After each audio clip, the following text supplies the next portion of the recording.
To be a Steelers, consider others before you consider yourself.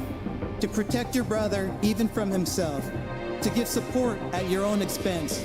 And when wearing the black and gold suit of armor, make sure nobody desecrates it, disrespects it. Most importantly, we ourselves don't dishonor it.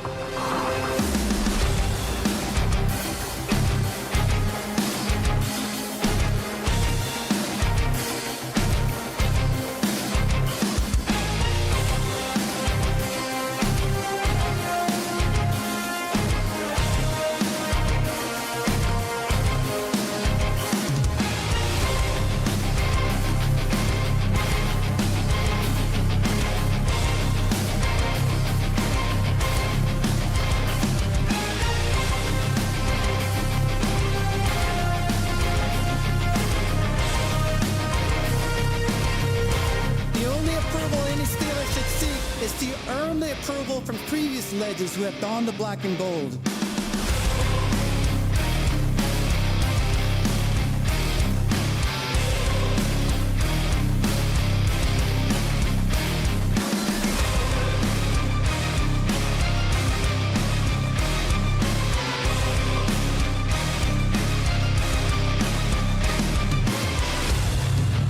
These virtues I learned while playing for the Steelers are what make the legacy of the black and gold timeless. They are passed down in the locker room from the steel curtain to anyone who valiantly wears the black and gold. Creating a brotherhood that is deeper than money, business, and winning. To be a Steelers, consider others before you consider yourself.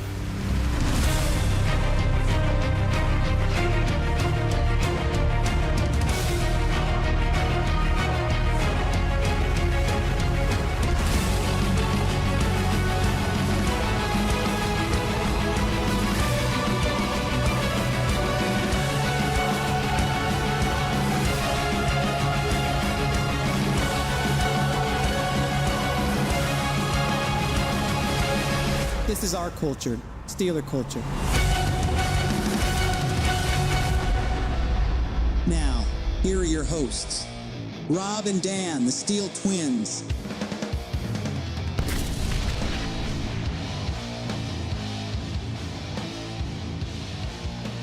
Steelers Nation, what is going on, man? How you guys feeling after the first 400-yard game from the Steelers offense since 2020? We're feeling pretty good, man. We're riding off a nice little high since that's something that we're not used to. That's something that we don't get often. And to be honest with you, I don't know how much more we're going to get of it the rest of the season. But the fact that we don't have to worry about Matt Canada no more gives us a little more excitement and anticipation that, hey, maybe we can keep doing this. Maybe we can do it again. And this week, man, we got the Arizona Cardinals coming to Pittsburgh as we return home for what is our third to last home game this season, man. We only got 3 home games left this year, and one of them is against the Arizona Cardinals this week for Week 13, where we finally approach December football, which we all know is the most important period of football throughout the entire NFL season, man. This is when things get really serious. Everything gets crunched up. This is when the playoff picture starts really showing itself. And our Steelers are so far in good position. Now they just got to remain in well position to get into January football, man. And I do want to say they have a nice matchup this week against Arizona Cardinals. I would say a very favorable matchup. Anyone going up against Arizona Cardinals. Alone the record. I mean, Steelers are 7-4 currently, second place in the AFC North. The Cardinals are 2-10, dead last in their own division. They have the second worst record in the NFL. I mean, the Cardinals are not good. Let's be honest, guys. The Cardinals are terrible. They got a first-year head coach and Jonathan Gannon. They're trying to figure out the future, what the future holds for him and that team alone. So they're pretty much in a big rebuild phase at the moment. Even with Kyler Murray back at quarterback since Week 10, there's a lot of unknown right now when it comes to Arizona. But for this season, I mean, they've been through a lot. They've been through a lot, man. They went through the Josh Dobbs phase before they traded him to the Vikings. We all love Josh Dobbs, man. Shout out to him. They've been through, like you said, they've been through a lot, and they eventually had Clayton Tune start a couple games before Kyler Murray came back. Yeah, finally after torn ACL late last year, actually. Right, and even with Kyler Murray back in the picture, they still haven't found much energy or much growth, much impact in terms of winning successful football. Now his first game back, he beat the Cardinals, one of their only 2 wins this year. Falcons. Yeah, Falcons. Both bird teams. Who cares? Both bird teams, really. But I mean, they're not finding a lot of success this year. But that doesn't mean just because they're gonna walk into Pittsburgh halfway across the country. Don't you mean fly? Fly, whatever. Shut up. I'm sorry. I know they're the Cardinals. I had to say it. I know they're the Cardinals. I'm sorry. Ha ha. That's not funny. Yes, they're coming. They're coming to Pittsburgh. Technically, they're flying. Despite their season, despite their record, despite what they've been going through and what the future holds for them, still do not underestimate them and do not take them lightly. No, because even though the Cardinals are definitely trying to get as much draft capital as possible, they currently hold the number 2 overall pick for next year's draft. They also have nothing to lose. None. They have nothing to lose, which means that if they want to fly into Pittsburgh and pull off an upset, they very well could. Anything's possible. What do they say? Any given Sunday. In fact, they're one of the few teams to beat the Cowboys this year. Hilariously. Yeah, that was their first one back in week 3. That was a big upset. So any given Sunday, and we can't look at the Cardinals and their record and their current position and just think that, hey, we're coming off our first 400-yard offensive game in a long fucking time. We're riding off high right now without Matt Canada. Kenny Pickett's coming off his best game ever. Pat Frymuth's coming off a career high in yardage. That doesn't mean we can just go in, expecting a cakewalk. Now, we've said this a couple times this year. We've said this going into many games against inferior and bad competition. And the Steelers, they typically play down. They keep it closer than it should because that's just the Steeler way. That's the Pittsburgh Steelers for you. But they haven't really lost to a lot of bad teams this year. They haven't. You could have said the Texans at the time, but the Texans are legit. Yeah. The Texans are absolutely legit. They're vying for a playoff spot. As a matter of fact, their division, really. Yeah. With C.J. Stroud in them. I mean, Texans are a very good up-and-rising team very fastly. It's impressive. But when you look at our losses or many of our games that we went into it and felt like, hey, they're not that good, so don't underestimate them. Well, we have the same feeling, but none of that feeling previously this year ended in a bad result. Mm-hmm. Now, with that being said, anything's still possible this Sunday against the Cardinals. We don't want to underestimate them because, frankly, again, they have nothing to lose. They're trying to get as much capital as possible for the draft, but they still have nothing to lose, man. They're really they know their season's lost. They know that they are where they are right now. They are who we know they are. They are who they thought they were. Yeah. So at this point, they're just doing whatever. So if they want to come out and have a game of their life, they could. And the Steelers, man, they just have a tendency of playing down the competition. So with that being said, the Cardinals still are a very rough team. In fact, their defense is very bad. In fact, their defense ranks right below us in total defense at like 27, I think. But they've allowed the double amount of touchdowns that our defense has allowed. Yeah. So we've allowed 19 touchdowns this year. The Cardinals have allowed 38. They are probably the worst scoring defense in the entire NFL, which doesn't surprise you when you look at their record. Yeah, I mean, just when I'm looking at their defense right now, the names that stick out is obviously Budda Baker. Yeah. Zaven Collins, even he's not really stepping up to the plate. And Jalen Thompson, the safety opposite of Budda Baker. Outside of that, I mean, I no disrespect to any of these players, but I don't know who the hell they are. I'm sorry. Who? I'm sorry. A Jonathan Ledbetter, a Roy Lopez, a Josh Woods. Listen, I'm not trying to underestimate them. They could be talented individuals, talented football players, but I don't know who they are. But there's a reason why the Cardinals are ranked the way they are, man. And the reason we bring up the fact that they are probably the worst scoring defense in the league is because we are coming off our first 400-yard game in a long time, since 2020, in 59 games. It's our first 400-yard game and our first game without Matt Canada. We are riding high on something, on a good feeling, on a nice little drug, right? And it's addicting. We want more. We're craving more.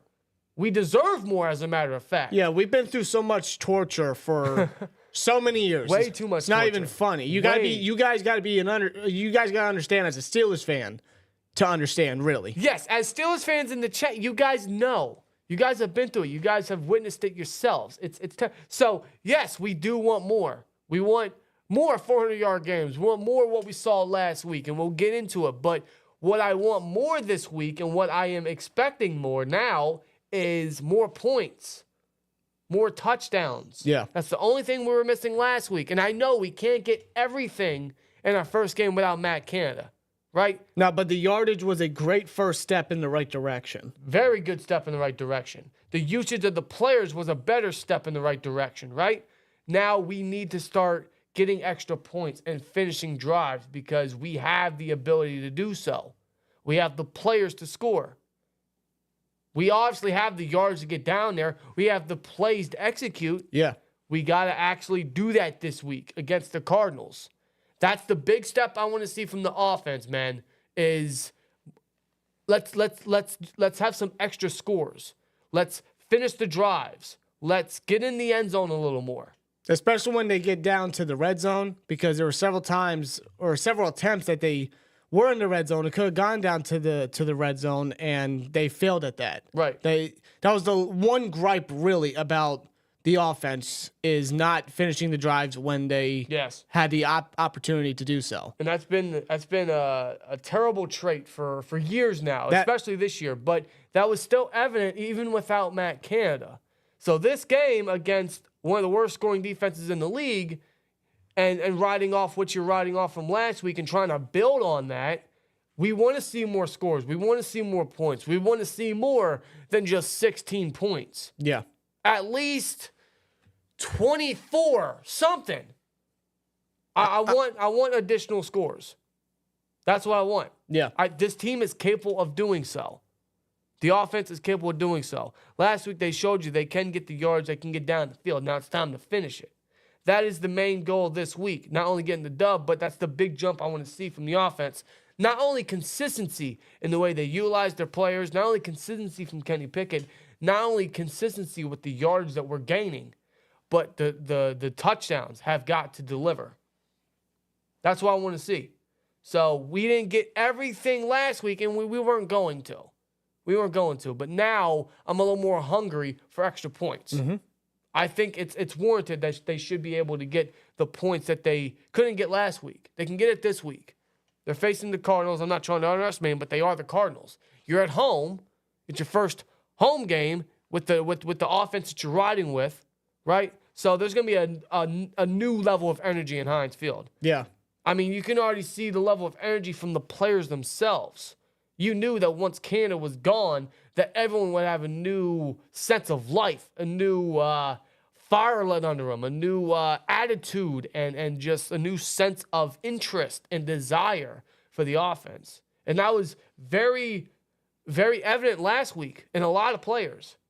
Well, now they're heading back home with an energized Steelers Nation Heinz Field crowd. Well, let's just continue to build on what we did last week. Yep, more of the same. More of the same, just better execution when you get down to the red zone, just get more points on the board. So even though we've been saying it under Matt Canada for many years, and obviously that never happened because that was one of his worst traits, is he was so inconsistent in anything he did. Consistency is now a key, especially now more than ever. Mm-hmm. You don't have the Canada excuse no more. You're coming off 400 yards. I'd like to replicate it, but consistency is absolutely key. And what I mean by consistency is just continuing to get down the field and gain the yardage and the middle of the field aspect and getting first downs and draining the clock. A lot of what we saw last week. More the same again. Like you said, all season, up until one point where we were like, well, probably not anymore. But now we do feel that way again because of Canada being gone. We can only grow, right? We can only get better. The only way is up. The only way is up. And you're riding a high wave right now. You got a lot of momentum on your side. And this is a big week at the same time because the Baltimore Ravens, who are first place in the AFC North, have their bye week. Yeah. And the Steelers currently, I believe, are second place in the AFC North. We are 1 win out from the first place of AFC North. So the Ravens are on the bye week. You're headed back home at Heinz Field in Pittsburgh to go up against the Arizona Cardinals. This is your first game in Heinz Field without Matt Canada as the OC. So the crowd's not going to be chanting Fire Canada anymore. They're going to be hot and energized after last week. Absolutely. From what we've seen. Absolutely. We want more. More of the same. Just a little bit better execution. And when you get down to the red zone, finish your drives, get more points on the board. Yes. So this is a big week. And that's why in the title we say, let's do it again, offense. Let's do it again. Consistency is key, and we want to see more of the same, if not better, this week versus the Cardinals. We can do it. And again, it's December football. This is when everyone's going to have to step it up. Honestly, man, I know he should have been gone years ago. Never should have even been hired. But there was no greater time to get rid of the guy than it was when they did. And look what it resulted in last week. I know it was against the Bengals, and the Bengals their season's over. They had a backup quarterback. Their defense isn't really much. But regardless, you can't discredit the 400 yards that the Steelers offense got. I say because they couldn't do it for 3.5 years. I would even say, even if it is against the Bengals, it's something that you should expect. Yeah. Going up against a bad defense. Right. And I would say pretty much the same thing heading against Arizona. Yeah. Just as much. So now against the Cardinals, I want as much, if not more, honestly. I just want extra points. I want more than 16 points. The yardage was there, the plays were there, but the execution was there. You also want the points to back up the yardage that you're gonna want to obtain. Right. Simple as that. So that's one of the biggest points that the Steelers are going to have to grow on is definitely finishing their drives and completing in the red zone efficiency, and gaining more points, because that's massive in today's NFL, especially with the offense that they can showcase, and they have showcased. They did that last week, right? So that's kind of what we're hoping and looking for this week. That is the hunger from all of us now. That's kind of the expectation is let's do what we did last week and let's just gain more points. Let's score more points and, just win in good fashion. Yeah. You know what I mean? That's the hunger this week against the Cardinals for sure. Otherwise, I mean, other than that, the defense, we still trust our defense because... even despite the injuries that we have sustained, Minka, Tottenham did say that the light is on for Minka Fitzpatrick and even Montravius Adams to come back to practice. So we could get them back for this game, fingers crossed. But even then, when they've been down, I mean, the next man up mentality has been, very evident. Yeah, shout out to Keanu Benton, shout out to Trent Thompson. I mean, it's impressive. And I would even say the inside linebackers as well. Atlanta Roberts has done a fine job holding down the number one position. Michael Walker has been, terrible. He's been very serviceable there as a number two. Yeah, very serviceable. So despite the injuries, the defense has really been holding their own. Yeah. And they're going to have to continue to step it up because I know Kyler Murray is incredibly overrated, very overpaid. I'll give... And to me, he just has no impact. Listen, Kyler is a gifted athlete. I don't think anyone's going to deny that. But, yeah, he has no impact. I'm sorry. I worry more about his leg usage in this game because if he can get that going and we can't stop it, then... And that's pretty much the only thing when it comes to Arizona, really, that's really running for them is their rushing offense. Not only with the usage of Kyler Murray's legs, and even, when Josh Dobbs was a Cardinal, he was running the ball just as much. But shout out to a former Steeler and Steeler for life, James Conner. Yeah. James Conner comes home this Sunday. This is a homecoming game for James Conner. Yeah. He comes back home. He comes back to Pittsburgh where he built his entire journey. Right? Yeah. I mean, incredible story. And it's in a stadium where pretty much his whole career started. And yeah. He made his impact. He made his resume. We all love James Conner here. We all love James Conner. We would all welcome him back with open arms. He is one of those guys that we will forever have a true love for. We will forever have a great respect and always have support for. Of course. You know, James Conner is a Steeler through and through. He's a Pittsburgh guy through and through, so we support him 100%. But for this Sunday, we're going to have to slow him down. James Conner is having a very underrated season, in our opinion. He doesn't have the touchdowns like he did last year, but he can still get the yardage. He's averaging 5 yards a carry. He can get up the field, and our rushing defense is going to have to slow down the former Pittsburgh Steeler. Mm-hmm. At 28 years old, he can show you, man, he still has a lot in the tank. You know? So we got to be able to slow down James Conner and pretty much force the game into Murray's hands. And Murray, in 3 games, has thrown 2 interceptions. Mm-hmm. He can be turnover heavy. In fact, I remember in his rookie year when he faced the Steelers back in Arizona. It was Deontay's rookie year as well. We had Duck starting. Yeah, I remember that game very vividly. We got 3 interceptions on Kyler. Yeah, Kyler was pretty shaky. He was a rookie, but even then, he's still struggling. He was pretty shaky in that game. Yes. So perhaps we can replicate something similar. Our defense is very good at forcing turnovers, very good at limiting the points, and the Cardinals struggle at even scoring. Yeah. I mean, I'll give Kyler this. He's got some notable targets. Marquise Brown, former Baltimore Raven, Rondell Moore. They're more so the speedy targets. They got rookie Michael Wilson, who's actually having a solid rookie year if you look at the statistics. And their tight end, Trey McBride, ever since Zach Ertz went down with a season-ending injury, he's actually been stepping up big time. Yeah, Trey McBride is someone we got to watch out for in the middle of that field. But even then, despite it's, they have a lot of talent on that offense, but it's not executing. It's not getting points on the board. It's not doing a lot. I mean, as their record pretty much shows. No. I mean, the Cardinals, let's face it, they arguably could be the worst team in the NFL. They are.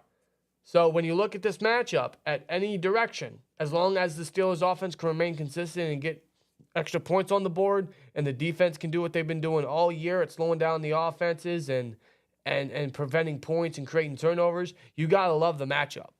In fact, I do love the matchup. Yeah. But it sounds all peachy and fine. But if you're a Steelers fan, if you know, you know. It's one of them typical, what would we call them? A Tomlin specials, a trap game, that sort of thing. But I don't want to signify as a trap because they're coming into our house. Yeah. But that's the thing. That's the thing. It'd be different if we were riding off like 1 or 2 wins and we go into their house. That's the thing if you really think about it. We're back in our stadium, our home. We got the home field advantage and everything. We got all the momentum. That's but then true. Arizona could just, smack us right across the face and then boom, That's true. I mean, again, they have nothing to lose this year. They don't. They have nothing. At this point, 0. So don't underestimate the Cardinals heading into this one, man. This is a Super Bowl 43 rematch. These 2 teams are nothing like those teams at all. But no. It is one of those where when you see the Steelers and Cardinals, you always think back to one of the greatest Super Bowls of all time. Yep. So, I mean, it is a rematch in that boat. So it's going to be in Heinz Field. It's going to be a high energy for everyone, and we're hoping that the team can deliver. We hope they ride off of the momentum and just build on everything from last week, but especially the offense. And the reason why the offense should be building on what they did last week is last week really showed how poor and how big of a problem Matt Canada truly was. And I hate bringing his name up, but it's very evident last week, man, without him for the first time as OC since 2021, if you want to even go back to 2020 when he was a quarterback coach, I mean, the offense felt full of life, like they could go. Yeah, they were free. It's like the limitations were finally off. The ball and chain were completely stripped of their ankles. And speaking of that, no one better than Pat Fryer. Yeah, mother of God, the guy, man. 9 targets, 11 receptions. 11 targets, 9 receptions. Yeah, there you go. A career high in receiving yards. His first ever 100 receiving yard game. 120 yards, where he doubled his yardage on what he originally had going into the Bengals game. Yeah, which was 60. Like, it's absolutely disgusting to think how much he was just preventing Freiermuth from showcasing his full potential or showcasing this offense's potential. I mean, you saw immediately when the game started, the first play, the first pass was a middle of the field dot from Kenny to Muth to get us past the 50-yard line. And that was the first fucking play, the first call that they picked. It was like, hey, he's gone. Here you go. And they didn't stop. The middle of the field usage continued, and mostly with Muth. And especially on third downs, too. You want to talk about a man that just continuously kept getting first downs when it mattered the most. It was Muth. It goes to show how reliable and dependable he truly is. Exactly. In those predicaments. Yeah, like 5 or 6 first downs. I mean, it was incredible, man. And he's going to have to step up for sure against Arizona because not only is he going to continue to feed off of his best game ever, but if I read correctly, the Cardinals have the worst third down defense.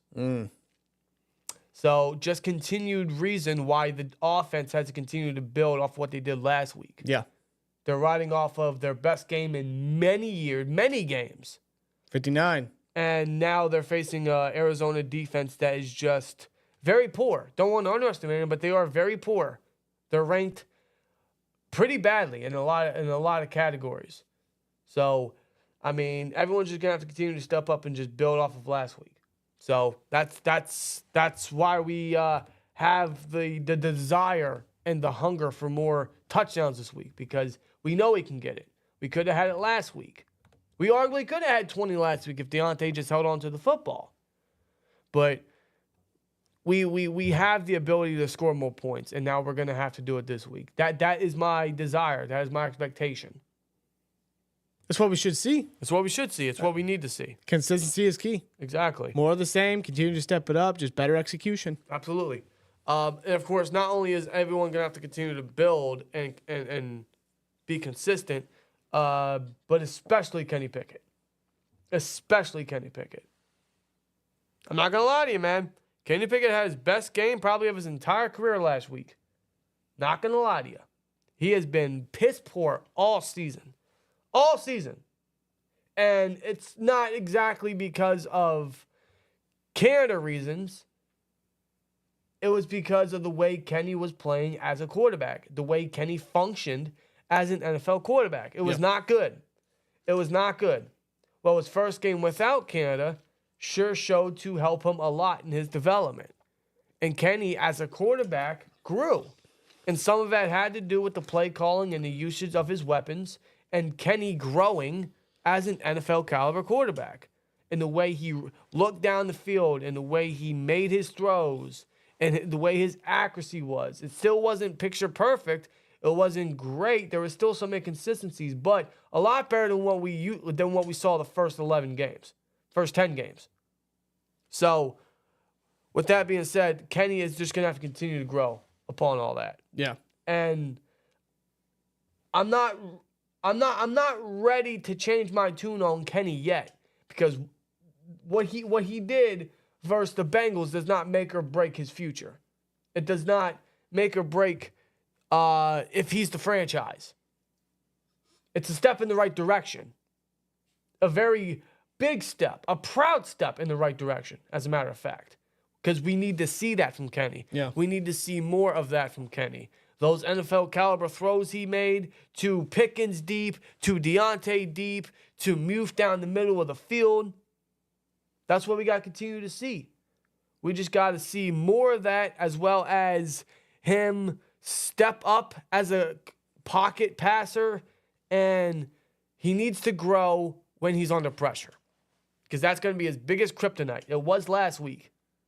It was very evident. When he was under pressure, he panicked. He made decisions immediately. Yeah. He didn't make any bad decisions, but you noticed, like, when there was pressure, he just got rid of the football. He didn't force it into coverage. He didn't force it into stupid windows, but he just got rid of the football, which is a smart decision, but down the line, he's going to have to grow when he's under pressure. So maybe that's something he can grow upon this week. Because I'm sure the Cardinals are going to view that and try to run a lot of blitzes. Yeah. Especially with a guy like Budda Baker. I mean, I said before the Bengals matchup, the live reaction stream, I said that the next 7 games for Pickett were going to be extremely critical. Mm-hmm. And I would say overall, the Bengals game, he passed. You know, far from perfect. He didn't throw a touchdown, or arguably he should have, but, Deontay. Overall, Pickett was solid. I was very pleased with how he performed. He passed against the Bengals. Yeah, I was actually very proud of Kenny Pickett. But now, it's where Kenny's going to have to continue to be consistent with it, just a little bit better. And he's going to have to pass this week again for us to be like, okay, maybe we're starting to see Kenny truly step it up. Maybe we're finally seeing some consistent play, positive play from Kenny Pickett. Because this is important for him. This is very important. And he's got to show it. Yeah. He's got to show how important it truly is for him. I agree, because last week it did kind of show that Canada being gone definitely played an effect on the way he played. It did for the entire offense. Just look at the way the play calling was. Look at how balanced the offense was. Look at how these players were drawn up. Muth especially. I mean, come on. Right? It definitely played an effect on Kenny Pickett and the way he performed, which is a great thing. And that's only going to continue to grow. That's the hope, right? That's what we want to see. But we're still not ready to change our tune on Kenny yet, because he had one great game, right?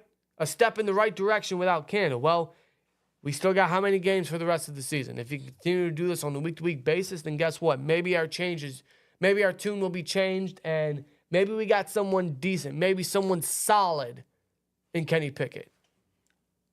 I don't think he's going to be an elite passer in the NFL, but if he can be a solid, serviceable starter, then it's much better than what we were getting all season. Yeah, that's for sure. So we'll see if Kenny can continue to take those steps in the right direction. He did that last week. We're very proud of our quarterback, because truthfully, as long as he's under center and slinging that football, he is our quarterback. He will have our full support, and we will continue to support him as he moves farther away from Matt Canada. Yeah. As we, the offense and fans and the organization, move on with life after Matt Canada, thankfully. Finally. So far, so good. So far, so good. We just need to see more consistency, not just from everyone, but especially Kenny Pickett. He had a good one against the Bengals. Very proud of him. The stats don't pop up crazy, but you watch the game, you see his throws, and you've seen where he can truly be great. Where he could really lead this offense. Mm-hmm. In fact, those were similar plays he kind of showed in his rookie year, especially in the games versus the Ravens last year. That's the Kenny Pickett we need to see. That's the Kenny Pickett we know. That's the Kenny Pickett we love. That's the Kenny Pickett we drafted. As long as we continue to see that, man, we could be in a good image. We could be in a good position for this offense, and that's the hope. That's the desire. But I'm not ready to change anything after one game. We got to see it the rest of the season. Yep. I'll give him a couple more games, and if he continues to do what he did, them deep shots, those reads, just grow on some other areas, then maybe Kenny will truly be a serviceable, solid starter for this team. That's the hope, man. That's all we're hoping for, man. He had a career high in passing yards last week. It wasn't 300, but it was like we said, a step in the right direction. And he definitely should have thrown a touchdown to Deontay. Yeah. Think of the touchdown how you want. Think of the rollback how you want. The matter of the fact is that Deontay never let that slip out of his hands. That's a touchdown all day. I mean, that's just all day. That's the rules nowadays. It's got to survive the ground. That's just the full-on truth. That doesn't fall out his hands. That's a Kenny Pickett touchdown. That's a touchdown all day. And then we score 23 points. We do score more points. Well, perhaps Deontay can have a much better game this week, as can a lot of people. Yeah. Such as maybe the line can continue to grow, and along with the line, man, let's just continue to feed the rock to Warren and to Najee. Najee's coming off his best game of the year, running like a monster, running like a freight train, like an angry man. Yep. Like, keep feeding Najee. Obviously, keep feeding Warren. Those two are just perfect for each other. They're leading the charge for this offense, and it just makes everything flow much more beautifully. We finally have a rushing offense that we can trust and run with and rely on. Like, our rushing offense is full of potential, and now we're finally getting to see it from both running backs. So to continue to feed it this week. Continue to even splits, and they'll make magic happen. They'll help your offense out tremendously.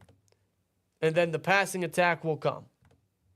The passing attack will come. So, again, man, when you look at this matchup, it's very favorable in the Steelers' favor. I mean, if you look at any Cardinals matchup, it's going to favor in their opponent's direction. But, this game is going to be very interesting because we want to see we just want to see some consistency from the offense. We know what the defense is going to do. We know what the defense is going to deliver. Hopefully. As long as the offense can continue to build on what they did, then that's going to be pretty exciting as we head farther into December football. Yep, the most important football of the season. All eyes are going to be on the offense again. All eyes are going to be on Kenny Pickett once again. It's a big game. Yeah, and there's no more fear with the offense. Well, let's say, for example, Canada had one good game. And then we said earlier this year, we were like, well, consistency is key. Let's see if we can do it again. And guess what? He did it. No. Well, we don't have that fear no more. We don't have that fear that Canada is just going to give us a one-and-done type of situation. He's gone. No, I hope to God that Eddie Faulkner and Mike Sullivan don't have that same kind of mentality or that same type of, feeling as no, they should. interim OCs. No, because they're already giving off a different type of energy, a different vibe to the offense and what they're feeding their players. It was very evident last week.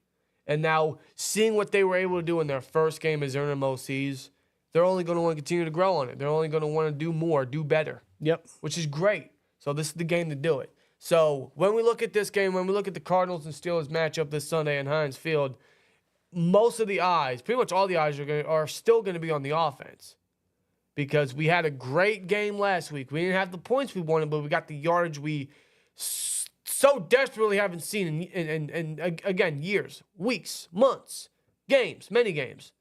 Well, now can we do that again? That's what we want to see is can we replicate what we did last week? Because if we can, then, that's great. That's good to hear. But that goes with everyone that needs to step up. Not just the coaching, not just the play calling, but the players got to continue to grow themselves. So everyone, a whole offensive collective effort is going to have to grow and remain consistent this week. All eyes are going to be on them to see if they can do it again. Let's do it again. Good job last week. Let's do it again. I'm hoping they can. I'm feeling a little more confident they can because he who should not be named is not, calling the plays no more. So, fingers crossed, the offense is going to go in there knowing what they did last week and wanting more. That should be that should be their feeling. That should be the way they want to express themselves. Hey, 400 yards, let's go. That's great, but that's not enough. Yeah. 16 points, that's not enough.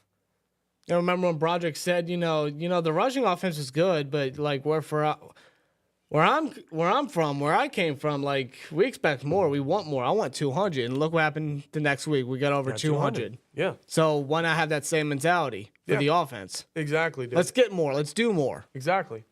Let's get a better win. Yeah. Sandwave says the Rams put 30 on them. We better achieve that, if not more. Well, I'll say this. The Rams have a more offensively minded coaching staff than we do. But, yeah, the Rams put 30 on them, and that's without Puka Nacua and Cooper Kupp doing anything. Yeah, if I remember correctly, that was mainly led by their rushing offense. Yeah, and Stafford threw 4 touchdowns. Yeah. Yeah, so. Which is why we put a poll in the chat for you guys. How many touchdowns does Kenny throw versus the Cardinals? He threw 0 last week. So how many does he throw in this one? Does he throw another 0? Does he only throw 1, which is his max? Does he throw 2, which he's only done once, which was earlier this year versus the Raiders? Or does he throw a career-high 3, which would be great, and a true big leap for Kenny? Yeah, does he get another career high? He got a career high in passing yardage. Does he do another one with touchdowns? I don't know. We're seeing a lot of career highs with the guys on this offense this year. It's Jaylen Warren broke his career high in rushing yards 3 straight weeks. I think Najee has a season high on 99. I mean, Kenny had a career high in passing yards last week. Muth had a career high in receiving yards last week. I mean, I would love nothing more than Pickett to throw 3 touchdowns. But I know that's extremely rare of Pickett to do. He hasn't done so yet. I would love to see it, but I'm not going to get my expectations too high on that. No. But if he goes out there and does that kind of shit, then I'm like, holy fucking crap. Yeah. Like, by God, good shit, good job. Yeah. That's what we wanted. That's what we want to see. And that's what this entire preview is all about, is let's just build off of last week and showcase some more. That's what that is the biggest expectation this week, is we got to do it again. If not, let's do better. That's what we need. That's what we want. That's all us Steelers fans want. You gave us 421 to be exact. Holy shit, thank you. You know how long we've been wanting that? Seeing and hearing all these stats about what Canada didn't have and what all these other teams had and how many times they did it when Canada couldn't do it once in his 2.5, 3 years as a Steelers coach, right? Fucking terrible. Well, we finally did in his first game out. Well, now, again, we're going to be greedy. We're going to be hungry for more. Yeah. So that might just be me, but that's just how I feel. Call me greedy, but I want more now. Now I want more. Now I crave it. I really want to see it, and I know we can do it. We have the capabilities of doing it. We obviously did that last week, so let's do it again this week against a worse team, which in Steelers term tells you they probably won't, but who knows, man? Who really knows? It seems like maybe this time, since Canada is no longer here, maybe there's a change. Maybe. I don't know. But the truth is that we went through so much, and we have been so what's the word I'm looking for? We've been so used. We got so used to what he was running and what he was doing and what we were expecting under him. We got used to it to the point that now that he's gone, we kind of still don't know what to expect, which is why we're going into this wanting more, because we know we don't have to worry about him no more. We got mostly what we wanted last week, which was just the small things, which was the middle of the field usage, which was better route designs, which was more from Kenny Pickett, which was more yards, right? Which was extending drives and getting first downs. We got all that last week. Well, again, call me greedy, but that's what I want this week. That's just how I feel. I might be the only one, but... No, you ain't. I'm in the same boat. And I know. Us Steelers fans are spoiled. I know. I hear it all the fucking time. I know. Well, motherfucker, it's Christmas, and all I want for Christmas is 30 fucking points. I'm not getting 30 points, but I just want more points. All I want for Christmas is consistency from this offense, truthfully. All joking aside. We're about to hit December football, and give me an early Christmas gift with a copy and paste, a repeat, a remake, but better. Yeah. That's just how I feel, man. But I got used to the bad remakes. Yeah. We got way too many of those. We were so prone to garbage. Well, I'm not saying that garbage still isn't. I'm not saying that garbage isn't completely gone, because that taste, that sour feeling will forever be there. That stank is still smell. We're not gonna lie to you.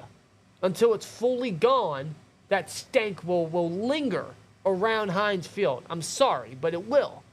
But hopefully we can just spray something fresh to give us something to enjoy. And I think that's got to start versus the Cardinals, man. They gave us something to be proud of last week, and now we are wanting more. This is going to be a big game for the Steelers. Every single game for the remainder of the season is important. It's big. It's massive for the division, for the playoffs. Every single game going forward is massive. But not only is the win massive, but so is the performance this week. Because if they can just build upon last week and grow and do better or just be consistent, then that's a good sign. Yeah. Although, yes, it's against the Bengals, it's against the Cardinals, two bad defenses, but the matter of the fact is, we got so used to not doing it that if they start doing it, I'm not going to bitch. It might be against bad defenses, but I'm not going to... We couldn't even do anything against bad defenses. Exactly. That's the problem. That was the issue. Exactly. Canada could not even on his best day, which was like probably never when he was a Steeler. He couldn't do anything against bad teams. What was his best day? What was his best day? I'd rather not think. As a matter of fact, the best day was when he got promoted.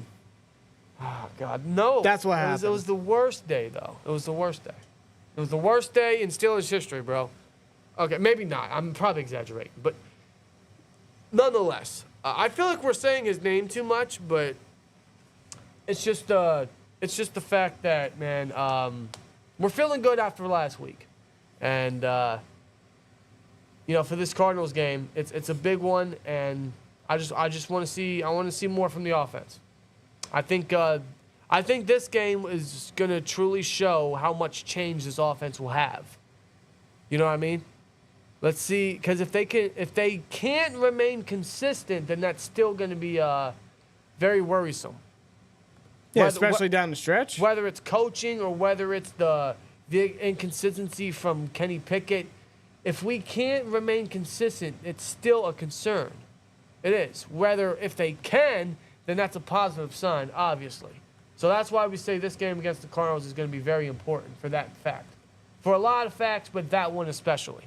So, but obviously, I agree with you guys in the chat. The way to just win this game, the way to just run with the rest of the season is running the football. Yep. Run the rock. You got to feed Najee and Warren. They are your offense. They are your two best acts. They are. You're not going to sit your stars and just, want to start throwing the football because Kenny Pickett had a career high in passing yards. You gotta go with your moneymaker. You gotta go with what's been so successful, what has been opening the offense a little more, which has been running the football, which has been Najee and Warren. They are your offense. They are the MVPs. Warren especially, but you can't discredit Najee Harris. I actually think a lot of people should start appreciating Najee Harris more, and not just because of what he did last week. He's been running like that all season. The stats may not be consistent. The stats may not show it. Excuse me. But he's been running angry all season. Are you good? Yeah, excuse me. He's been running angry all season. And he just has this, I don't know. Najee's not the most explosive, obviously. That's for Warren. Yeah, we all know that. We all know that Warren has better traits, and he has better traits that Najee is not good at. Simple as that. When it comes to speed factor, burst, explosiveness, arguably, ball carrier vision just as much. And I do think that Warren should be getting extra carries. And last week they got a very even split of carries, so that's good. That's perfect. But that doesn't mean Najee's a terrible running back. No, that doesn't mean Najee's a terrible player. Is very productive. We all know the type of player that Najee is, the type of player we all wanted the Steelers to select coming out of Alabama. Right. And Najee has shown that ever since he's put on the Steelers uniform. Najee is a hard runner. He is a hard player to stop, especially when he has that momentum going. He is. Last week showed you. And his legs would not stop running. He was pushing. And most of Najee's success, most of our rushing offensive success is going to have to come with the offensive line, and it has been productive the last couple weeks. Along with our ground game, which is finally awake, finally alive, definitely one of the best in the NFL. The line has grown, and a massive part of that is because we are starting to incorporate more Broderick Jones and what's his name? Fucking Darnell Washington. Yeah, about the Georgia Bulldog duo. Exactly. So, I mean, that was a massive change. Necessary change. For the reasons that it happened was not warranted on Chuck's part, but, I mean, there's no point in bringing Chuck back at this point. No, Broderick has been so good at right tackle, especially in the running game. It's been beneficial. Why would you step away from it? I agree. Simple as that. Yeah, Chuck's got benched for the wrong reason. I appreciate Chuck's speaking his mind, considering all of us were speaking our mind week in and week out. He got benched for the wrong reason, however. Right. But, I mean, it's doing us good. It really is. Oh, yeah. So, I'm not complaining that Chucks is benched. I'm not complaining that Chucks isn't out there. Chucks was pretty much playing awful all season. His punishment was, or his action was not worth the punishment, but that gave Broderick the gateway to starting at right tackle, and it's benefited us ever since. Yeah, we haven't even looked, and we have never looked back. And no need to. No. No need to. So I agree with you guys, man. Just continue to run the rock this week, man. I mean, again, the matchups are very favorable. I'm not trying to underestimate the Cardinals, but they are in the position that they are in because of who they are and what team they have shown all year. So it's up to the Steelers if they really want to, show up and put on a good game and a very favorable matchup. Typically, when we say that, the Steelers want to do the opposite, but maybe things are. I don't want to say things are different because it's Mike Tomlin. Let's face it, it's Mike Tomlin. But again, we've been saying that about certain games all year, and they haven't done it. Nothing's been very, very, like trap felt.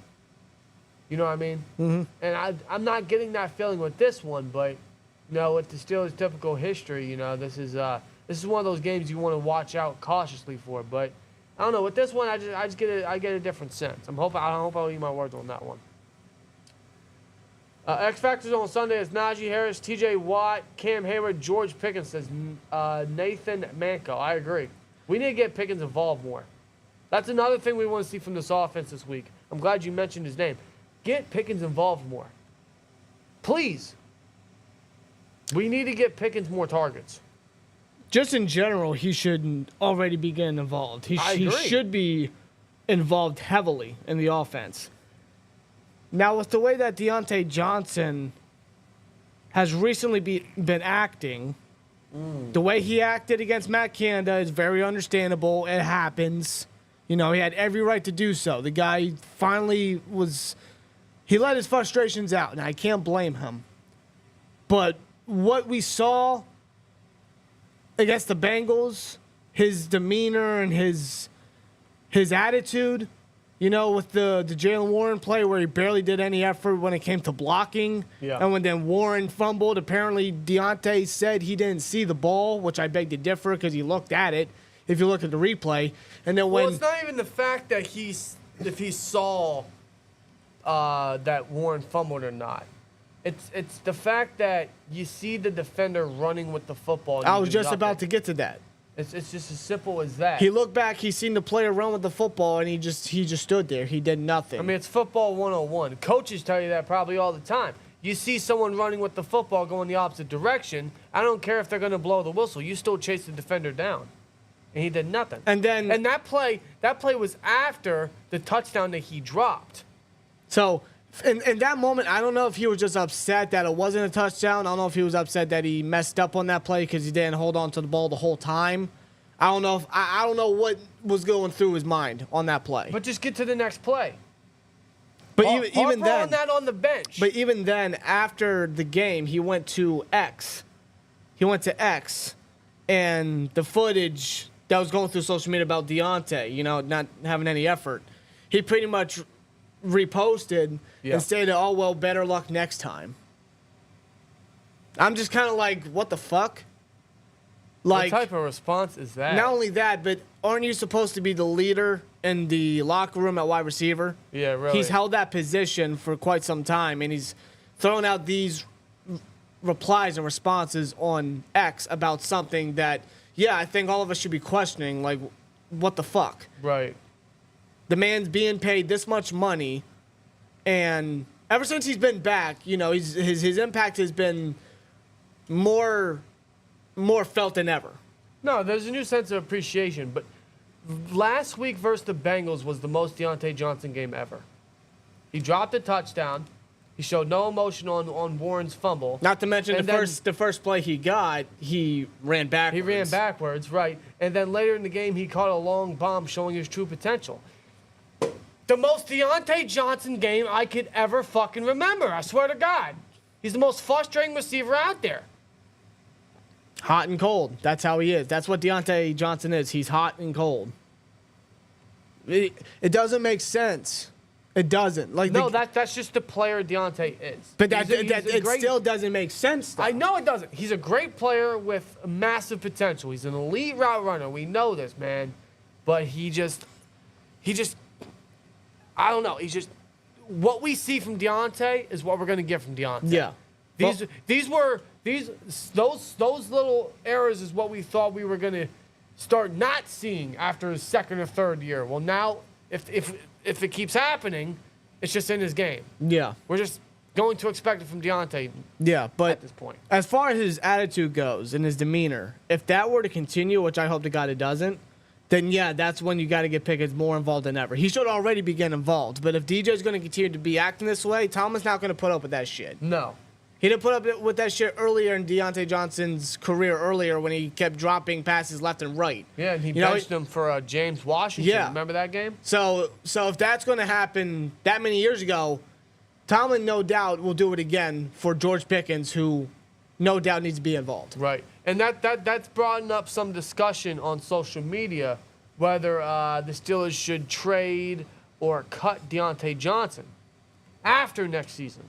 Yeah. After next season. Now, there were people that wanted to trade Deontay earlier this offseason, and we kept debunking it, saying if they trade Deontay Johnson, they're going to eat $18+ million in dead cap. Yeah, it was a move. So it was stupid. It was a move the Steelers couldn't afford. It was a move that they put themselves in that position. Yeah, they trapped themselves in his contract, so they weren't going to cut or trade the guy.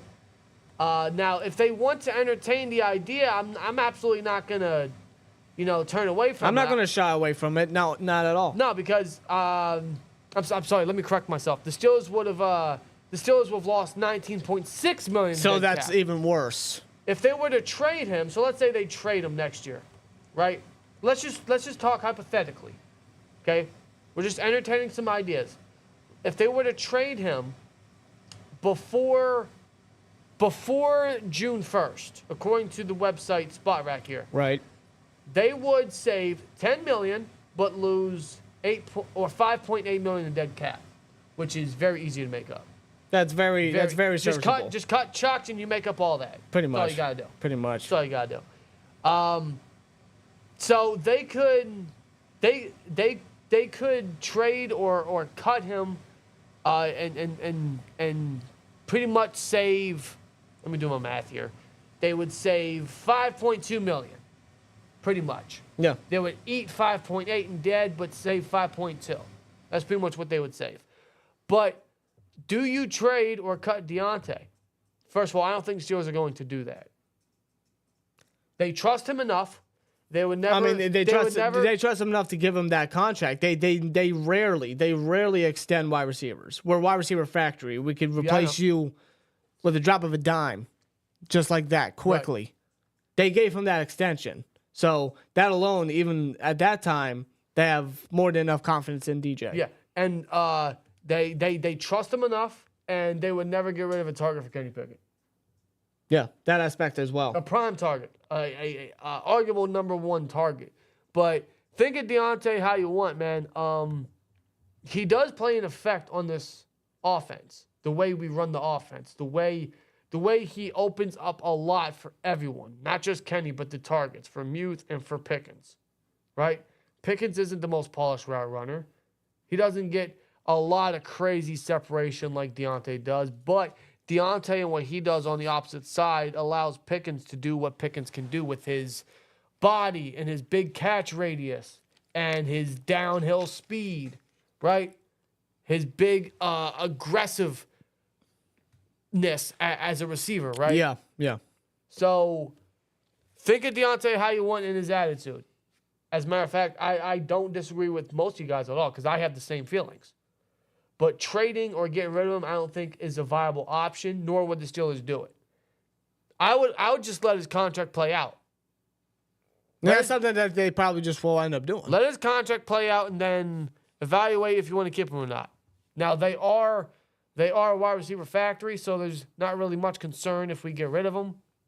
But as of right now, where we stand on the offense and who we have, and just the fact that they're going to run with Kenny Pickett, whether you like it or not, they're not getting rid of Deontay anytime soon.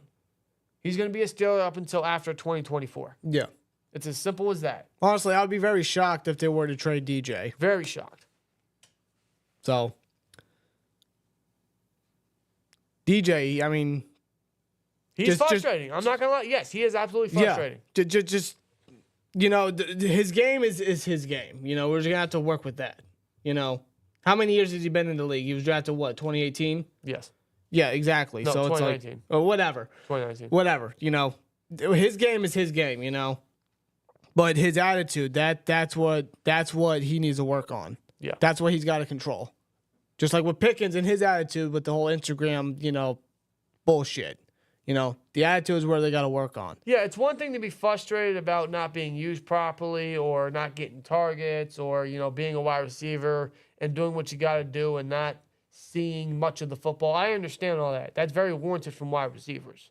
A lot of people blow that out of proportion because, they're divas. And, being a Pittsburgh Steeler, that's absolutely going to be blown out of proportion by the media because Steelers wide receivers never know when to shut the fuck up. Yeah. Let's just be honest. But I think that frustration is warranted rather than their attitude is just like what you mentioned with Deontay is just like, come on, man. And just like extending it to social media. That's where it doesn't need to go. Shout out to Daryl Drake. May he rest in peace. The guy that drafted Deontay Johnson. The reason why the table for the guy, right? The reason why DJ is a Steeler. What do you say? What does this say? What does he say? Shut out the noise. All you're doing is embracing it on social media, bro. I don't get it. It's frustrating. It is. Yeah. But Deontay Johnson's going to be a Steeler until after 2024, maybe even beyond that. So I don't think trading or cutting him is a viable option. No. We it's been mentioned all around social media, and we just had to throw that little opinion and bit at you. So if they do want to trade or cut him, they are losing 5.8 but saving 5.2. Pretty much, it actually it costs more to lose him than keep him. Yeah. Frankly. But regardless, Deontay, man, he's a very, very good wide receiver. We know this. He's a very viable target. There's a new sense of appreciation with him, especially after his injury. But the attitude situation just needs to knock it off. Especially on social media. Yeah. Just grow up a little bit is what we got to say. And that's with most of the wide receivers. Yeah. So, let's see. Thoughts on James Conner return to Pittsburgh? Yeah, we're excited for it. We're actually very happy for James Conner that he continues to find success elsewhere in the NFL. But love James Conner to death. He'll forever be a Pittsburgh Steeler. We'll always have our full support. But on Sunday, he's the enemy. It's as simple as that. He's the enemy. And going against the Steelers, that's a matchup I'm definitely looking forward to. Him against our front seven, against our rush D. Absolutely. We know the type of running back James Conner is. Tomlin knows the type of running back James Conner is. The guy's known him ever since he was little, pretty much. He's gotten him back from his Panther days. So exactly, it's going to be a good matchup. It's going to be fun to watch, man. By the way, since we're on the topic of the Arizona Cardinals, bro, I'm not the only one that thinks Arizona is the Steelers' graveyard, right? No, we've stated that for years, bro. Arizona is the Steelers' graveyard. We have stated that several years. They just take all our players. That's all they do. Not just our players. They take our coaches. They took Whisenhunt. They took Arians. As far as players go, Josh Dobbs, James Conner. Jarvis Jones. God almighty. There was, Alan Faneca played as a Cardinal. Joey Porter. Peasy played as a Cardinal. Brian McFadden. William Gay. Come on. Who else? Mendenhall. That's where he ended his career. Calvin Beachum. He's actually their swing tackle. He's their swing tackle. Yeah. He's backing up DJ Humphries and Paris Johnson. Who Johnson's going to have his hands full against TJ Watt. Yeah, Paris Johnson, man, is going to go up against TJ Watt. Yeah. Isn't it funny how the two tackles we wanted are now right tackles? Our two favorite tackles, the two guys we were pounding the table on for the Steelers to trade up and draft For franchise left tackle purposes. are now playing right tackle. But they're doing very good at They right are doing tackle. very good. They're doing very good. You know, They are it goes doing to show very the good. type of talent that both individuals are. And I'm happy with the tackle we got. Zero issue with him. Oh, yeah, absolutely. Zero issue. Yeah, absolutely. But I do feel bad for Paris Johnson. He's a Cardinal. Oh, yeah. I mean, that's always going to be an impossible matchup for a lot of people. For a lot of that's for sure. for a lot of offensive linemen. TJ Watt is he leads the league in sacks right now, dude, with 13.5. Mm-hmm. TJ Watt is wrecking the league right now, and he is your undoubtedly undisputed, just unanimous at this point. Yeah. Defensive player of the year. Yeah. Let's be honest. Come on. No one's even close. I'm sorry. No one. Nobody is. No one. I'm not even joking when I say that, dude. I'm not exaggerating. No one is close to TJ Watt right now. No one. He is the best defensive player in football. Tomlin said it today. He shows you week in and week out why he's the best defensive player Mike in Tomlin. football. Mike Tomlin speaks facts, at least today. No lies detected. No lies detected at all. TJ Watt is the best defensive player in football, man. He's gonna continue to show you that this Sunday too. Moats was a Cardinal. Yeah, wasn't Arthur he? Moats. Yeah, as soon as he left the Steelers, he went to Arizona. Larry Foote was was Larry Foote a Cardinal? Larry Foote was a Cardinal. Wow. Marcus Gilbert. How could we forget? Marcus Gilbert, we traded member him of the to Goon, Cardinals. OG member of the Goon Squad. Yeah. Wow, man. Marcus Gilbert, man, that's a name I haven't heard of in a while. Shout out to him.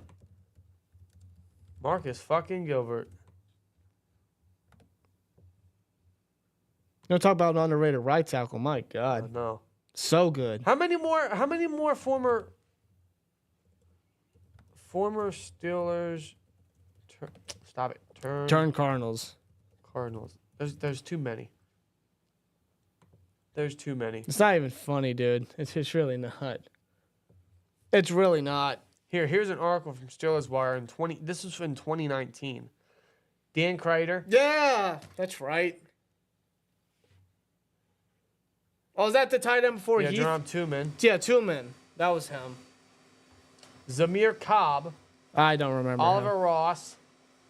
Steelers O-line coach Russ Grimm. Yeah, it rings a bell.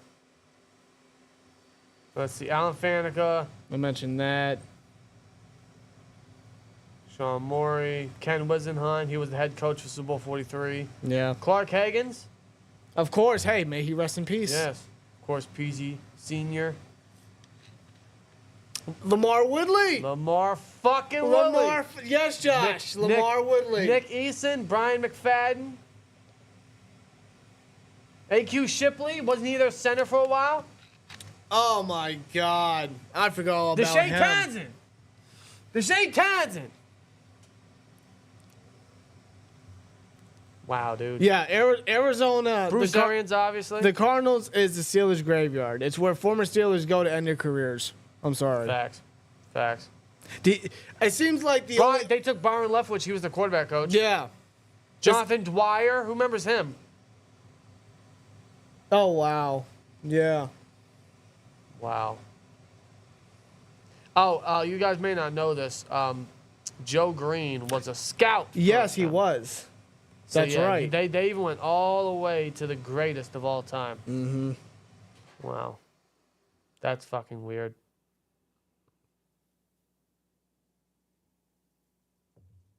Wow. Yeah. And of course, most recently, James Conner.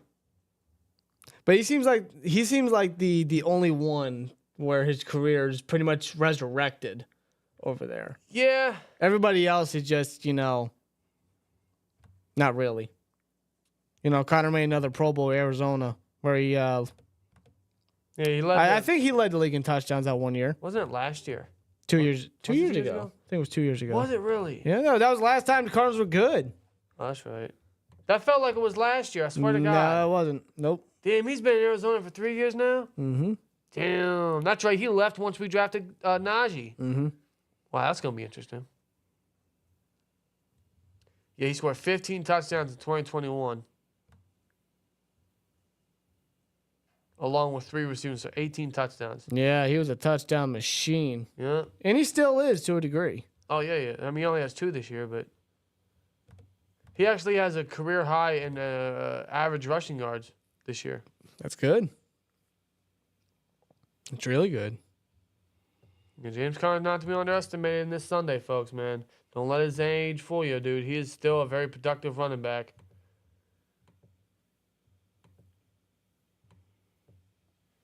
Larry Fitz got drafted out of Pitt. Yeah, that counts. Yeah, he's from Pittsburgh. He played at Heinz Field. Yeah, one of the greatest Pitt Panthers of all time. That man ain't retired yet, is he? I don't think he Yes, ever. he is. I don't think he did. He ever officially retire? Oh, he did. Okay. Yeah, of course he retired. I don't recall. He just him. had a very quiet one. I mean, hey, listen, whatever he wants, right? Whatever he wants. The man's one of the greatest of all time. And I am not sorry for costing him his only Super Bowl. I'm sorry, it had to be done. Yeah, but Sorry. Hey, Love Larry Fitz.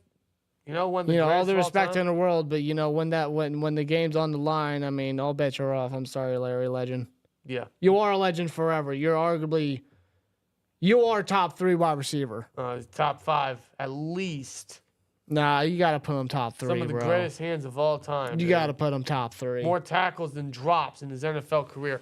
I'm sorry, but no, I'm sorry. We had to do it. I'm sorry. I mean, Santonio Holmes had to just catch that ball. I'm sorry. He had to outshine. Like the only time Larry Fitzgerald was outshined by a moment, not by like statistics or a game. No. By a moment. No, because that playoff run was just. I mean, you might not see a better playoff run from a wide receiver. Yeah, let's be real. Watch the Cardinals sign Chuck Okorafor after he gets cut. If they put Johnson at left tackle, unless they get rid of Humphreys and put Chucks at left tackle. I don't know if they do that though. That could be a cap drop. I don't know if they do that though. I won't be surprised if they pick up Levi fucking Wallace. By all In fact, means, please do. By all means. Just so we don't have him as an insurance plan. Did we really cost him his only Super Bowl though? After that, the organization not really helped them. They drafted Josh Rosen. They had one more chance with Carson Palmer. And Bruce Arians led team. Yeah. And that 2015 run was their best chance. And they failed NFC Championship. That 2015 run was their best chance. Yep. And I feel bad for Larry because he never got it. It was either because I remember that 2015 See, that Super Bowl, season, man. it was either it was either for Peyton Manning or Larry Fitzgerald. That's how it should have been. That's what we all wanted. That way, like, whoever wins, we can't really hate because, hey, one of those legends is going out with a ring. One of them finally getting Peyton already had a ring, but Larry Legend at least had another shot, a second chance at a ring. But no, we had to see Cam Newton in there. Cam fucking Newton. Yeah. I don't know. Yeah, we're talking about former Steelers turned Cardinals. How about former Cardinals turned Steelers, huh? Yeah, Pat Pete, Marcus Golden. I think Todd Haley. Yeah. He was their head coach. No, he wasn't. Was he their head coach? No, he was the Chiefs head coach. Yeah. I think he was the OC, right? Yeah, before he became head coach. Yeah, he was the OC for Arizona before becoming the head coach. Yep, you're right. Of Kansas City. Yep, you're right. See, Haley's got a good resume as OC. He was the OC for Kurt Warner and them, and Big Ben and Mason Cole. Yeah, Mason Cole. That's right. He was drafted before there before he became a Viking. So yeah, that's another one. Yep. Did you guys think Matt Cameron was rooting for us on Sunday, or was he pissed? I would have loved to be a fly on the wall at his house to see that we got 400 yards in his first game without him when he couldn't do it once in 3.5 years as coach. That's hilarious. See, I don't know. Like, human being wise, he probably supported. I'm sure. I really don't care. He's gone. But as when it comes to football, he was probably like, man, I should still be leading the charge. When in reality, Canada, no. We are all glad you're not the OC. Yeah, exactly. You'll find a job elsewhere. There's plenty out there. Some college will call you up, I'm sure. But that's all you're going to get. He should never have another playbook in hand ever again. He should not. Dude, last week exposed Matt Canada for how truly terrible he really was, which proved that he was the worst Steelers coach in Steelers history. And he was absolutely a massive problem. A huge problem. It was so bad. It was actually, it was great to watch the Steelers offense, but it was also, when you, in retrospect, you look at it and you see just how fucking stupid, how terrible, how watered down Matt Canada made the Steelers offense. The biggest prime example is Pat Freiermuth. Freiermuth's first game without that bald bastard, he has a career high in receiving yards. He doubles as many yards as Canada had him get the first fucking half of the season. Mm-hmm. Like, my goodness. How do you ball and chain someone like that? That is a sin. You see Kenny, man, slinging it towards the middle of the field. The middle of the field usage for our targets was so fresh to watch. My goodness. The deep shots he did to Pickens and Deontay were more than I think we saw all season. Like, my goodness. We started to get more aggressive on offense. The way we just slung the football. The way Kenny slung the football. The way Kenny and his performance was. A career high in passing yards. And, of course, 400 yards for the first time in 59 games. Mm-hmm. Like, that is terrible, dude. That is bad. Oh, my God, dude. How does all that happen in the first game without him? The only thing that would have been greater if we scored 30 points. Yeah. That would have been the cherry on top of the cake. All that happened in his first game gone. Yeah. I'm sorry, but when I say that, my mind immediately goes back to just how poor the offense was, and how basic his offense was, how limited the playbook was. You just think back and watch what we did versus the Bengals, and you think back to the 2.5 years he ran the offense, and you just see how lazy it was. Like, why? Like, and how long did he? How did he last that long? Yeah. Why did Tomlin continue to let it happen? Like, oh my God! Why did he let this man keep his job, knowing it wasn't working? Oh my God! That's I think. I don't know. Honestly, I I think the better question is, how the fuck did we win with that type of offense? I don't know. The defense.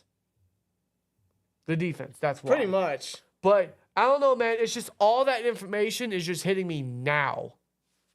Like, I knew it, but when I really think about it, it's like, what the? You will never find a more worse offensive coordinator. I swear to God. That's a crime. That's got to get him arrested. That deserves jail time, dude. Matt Canada He wasted so much. Matt Canada could have had prime Gronkowski, prime Calvin Johnson, and still would not have figured out what to do. My God. That is bad. Just the way he just schemed everything up, dude. How I mean, we know how he got into the NFL. We know how he got his position with the Steelers. It's no secret. We all know this. But still, how? Yeah. How did you get into the NFL? Who let you pass? Who let you win? Sincerely. It's like that. It's like going to a job interview, having zero experience, and they still gave you the job. He obviously had experience, but that doesn't mean he was good at it. Nope. Wow. That's insane. Yeah. Canada's playbook was for a junior college team, says Foley. Yeah. Exactly. It was for a high school team, bro. It was for Bishop Sycamore. That's what it was for. We just wish it didn't exist. You are right. We are still using his playbook. It was his game day scheming up plays against the defense. Yeah. Yeah, I mean, what's his name? Faulkner and Sullivan already confirmed they're not changing much of the scheme or not much of the playbook or the scheme. They're just using their targets better. They're just scheming the offense properly, or at least better than what it ever was. Yeah. Already. Yeah, Frank. How about Trenton Thompson? What is still be found in him, huh? I know he's only played 2 games. He's only started 2 games, but I mean, his first 2 games, man, put up one hell of an impression when you consider that he came away with his first career pick versus the Bengals, but that should have been his second career pick. He could have had one versus the Browns. Yeah. Which could have been the difference maker for that game, man. Think about it. Like Trenton Thompson, like huge shout to him. He is really stepping up in the time that Mick has been out. He was a camp monster. He was a preseason warrior, and it took him a little bit to finally get called up and permanently signed to the 53-man roster. But yeah, he's earning his spot, man. He's solidifying himself as a true great next man up type of player. Yeah, and even whenever we get Minka back, excuse me, in the defensive lineup, I still think we got to find a way to utilize Trenton Thompson. Oh yeah, we got to incorporate him in some dime packages. You know, with Keanu Neal on IR, or at least the next 3 games, you know, we can still incorporate him in like blitz packages, or you want to put him in the slot. Those three safety sets. Yeah. We can still do that. Yeah. Minka, KZ, Thompson. Yeah. At least for the time being. Exactly.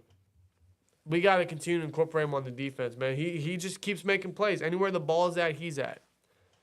He just has a nose for the football, and he's just, it's like you always see him flying around out there, and that's in a good note. He's always around the football. So shout out to Trenton Thompson for sure, man. He's been one of the biggest winners for the Steelers the last 2 weeks. Yep, really stepped up. Big time, man. Big time. Kansas playbook was from before the invention of the forward pass. I don't doubt it. It's probably the only film he would watch. Because everything he knew was just anything behind the line of scrimmage. That's it. Mm-hmm. Also, key to the last game was the new OC had team meeting with the entire offense to lay out the game plan. Canada never did this. Now the offense will be on the same page. Exactly, dude. That's important communication right there. That is important. That's just what an OC should do. I mean, come on. Now the offense also had less. The offense had less miscommunication last week. Yeah. Yeah, compared to the Browns game where we had to waste 2 timeouts. God. The first half and the second half as well, because they didn't know what they were doing. Now they had an understanding of what was going on. Yep. That's a great point you made, man. Yeah, because I remember seeing on X, Canada refused any assistance or any help. That doesn't surprise me. He's a control freak. It just came off that way. It really did. Well, those were rumors from his LSU days. And look what happened to LSU when he left. And now apparently, those same reports of what happened to LSU days are now transparent in Pittsburgh. That doesn't surprise me. The writing was on the wall before we even grabbed him. Yep. God, what a terrible fucking addition he was. My goodness. Thank God he's gone. I know we keep mentioning his name. I'd much rather not to, but that's in the past now, folks. That's one thing we can truly be proud of, is he's definitely in the past. Rob asked, thoughts on Kenny Pickett moving forward? Well, we kind of touched on it earlier. Our stance on Kenny does not change after one game, after his best game arguably. But it's definitely a step in the right direction. We're proud of Kenny Pickett for the game he had against the Bengals. But just much like the entire offense, this game against the Cardinals is going to have to be a very key for him to see if he can remain consistent. He was very, very good versus the Bengals, man. He was very much like an NFL caliber quarterback for the first time this season. Making the reads, making the throws, hitting his targets. He made some NFL caliber throws. I'm very proud of Kenny, but the stance does not change until It doesn't change after one game. No, it doesn't. It doesn't. It doesn't make or break either, though. So we'll see what he can do the rest of the season. We'll give him a couple more games for the rest of the season. If he can just continue to build on this and show us more positive moving forward, then we got a solid, serviceable guy for next year. Because the Steelers are sticking with Kenny next year. Blame Canada is the #1 song in Pittsburgh. Oh, yeah. Oh, absolutely. You know what's fucked up? Every time I watch South Park now and I see that, I can only think of that bald son of a bitch. Swear jar. I mean, it just fit, though. You know? Because it was true. It was true. It fit. It was so well, like... Yeah. It perfectly fit like a puzzle piece. Jay Ballin, 420. Love that. Says, who gets 100 yards receiving this game? I'm going to say George Pickens. Why? Because he's due. He hasn't had it since the Ravens game. Yeah, it's been a long stretch for Pickens. It really has. He is due. He's at least due a touchdown. Come on. It's got to happen. Yeah. The last time we played Arizona, Duck Hodges started. We won 23-17. I remember that game vividly. We snuck our phones into work to watch that game, and that was one of those games where it was solidified that the defense was back. When Hayden had a pick and Watt had a pick and everyone was just eating, man. Minka's first year there, I mean, God, yeah. That was great. Deontay had a great game that matchup. It'd be great if we could replicate it. I think that year was also our last win. Was it? Yeah, because when we won that, we went 8-5, and then the rest of the way we lost. Oh. Yeah. I didn't want to think of that, but yeah. I'm just saying, but yeah, it was a good team win though. It was a great team win. Yeah. Bradshaw sucked his first years. Yes, he sucked a lot of quarterbacks though. But I'm not comparing Kenny Pickett to Ben or Bradshaw. They're very, very, very different. Different eras and different quarterbacks. Yeah. The problem with Kenny this year is he was not functioning as an NFL quarterback. Everything he did as a quarterback, nothing from Canada and his scheming, everything he did as a quarterback failed up until last week where he actually grew. And some of that did have to do with Canada not being there. Perhaps it was just a morale changer, or just the fact that maybe Kenny had this new sense of life to want to work in the offense, or maybe he knew what he was doing. Maybe he had some better understanding of the offense. But Kenny was able to hit some throws that he wasn't able to hit all year. So, again, the stance will not change until we see more.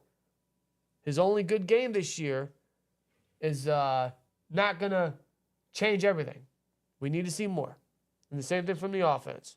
We need to see more. And that's going to be the basis for this entire Cardinals game. It's must win for a lot of reasons. It's December football, most importantly.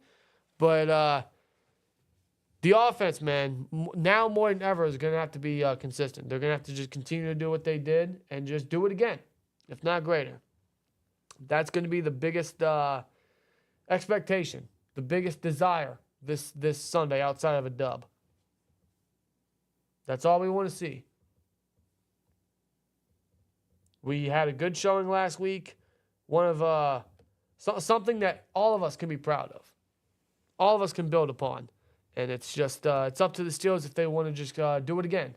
If they want to just, replicate. And that's what we're hoping, man. That's what we're hoping. Maybe Kenny was allowed to audible more now. I didn't even think of that. He was audibling. I don't know, man. Maybe they're going to give him more freedom. It's not a bad thing. That'd give him a little extra confidence. Yeah, Devin Bush played good in his rookie year. Yeah, his only good year. Yeah. Yeah. That guy. He's still in the NFL though, so it's all good. Is he still with the Cardinals? Yeah, he's not a starter though. No, she's not a starter. Why would they start him? Last I checked, he had not even 5 tackles. Doesn't matter. He sucks. What a disappointment. My God, who was worse, Devin Bush or fucking Matt Canada? Unless we saw something out of Bush. Yeah, you're right.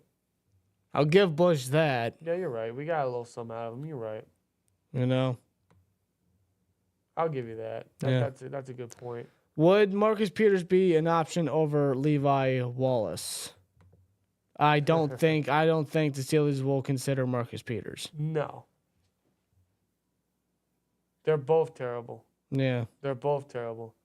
Who's the new receiver we signed today? I did not even. The practice squad guy. I don't know his name.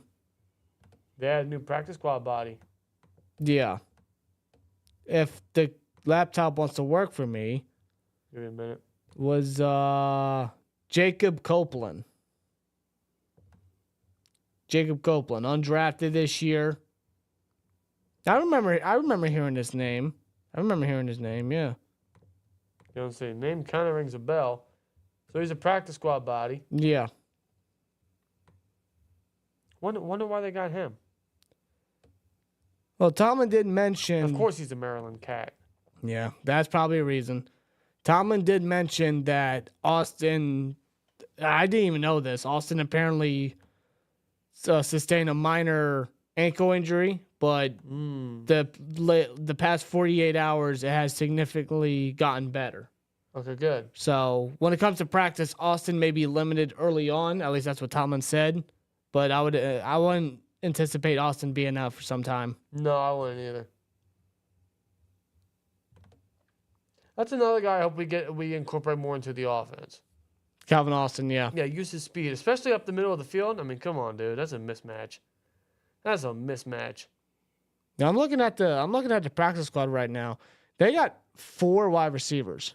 Yeah. You can never have too many receivers. No, they got Deuce Watts, Jacob Copeland, Des Fitzpatrick, and Denzel Mims still. Denzel Mims. He's still hanging around. He's still hanging around, yeah. That surprised me. Denzel Mims. We only got 5 He fell receivers. off. We only got 5 receivers. I mean, not like it's really hurting at the moment. Yeah. So it's like we're not desperate for another receiver. Yeah, Rob, I agree, dude. I think we gotta start playing Darius Rush more. When Elijah Riley comes back from IR, we need to incorporate more Darius Rush, Elijah Riley, and Trenton Thompson. Those are guys that just kept making plays when they were on the field. Yep. Rather than playing Levi Wallace or Chandon Sullivan. Bums. Guys that are easily your 2 worst corners. Against the Bengals. Who's that? Was that Trenton Irwin that got like a big gain and it was Wallace in coverage? Of course it was Wallace in coverage. Anytime there's a big game, you can damn well anticipate Levi Wallace is in coverage. Why they continue to play him, I don't know. So whenever Elijah Riley is back from IR, we need to play him, Rush, and Trenton Thompson more, man. Seriously.